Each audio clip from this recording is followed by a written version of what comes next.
سب تعریف اللہ ہی کو ہے جس نے اپنے محبوب بندے محمد صلی اللہ علیہ وآلہ وسلم پر یہ کتاب نازل کی اور اس میں کسی طرح کی کجی اور پیچیدگی نہ رکھی، بلکہ سیدھی اور سلیس اتاری تاکہ لوگوں کو عذاب سخت سے جو اس کی طرف سے آنے والا ہے ڈرائے، اور مومنوں کو جو نیک عمل کرتے ہیں خوشخبری سنائے کہ ان کے لیے ان کے کاموں کا نیک بدلہ یعنی بہشت ہے جس میں وہ ہمیشہ رہیں گے، اور ان لوگوں کو بھی ڈرائے جو کہتے ہیں کہ اللہ نے کسی کو بیٹا بنا لیا ہے۔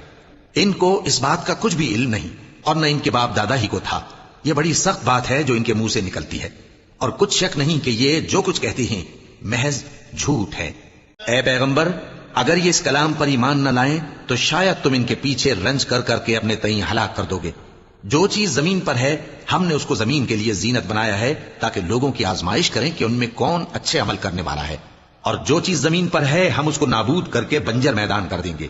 کیا تم خیال کرتے ہو کہ غار اور لوح والے ہماری نشانیوں میں سے عجیب تھے؟ جب وہ نوجوان غار میں جا رہے تو کہنے لگے کہ اے ہمارے پروردگار، ہم پر اپنے ہاں سے رحمت نازل فرما اور ہمارے کام میں درستی کے سامان مہیا کر۔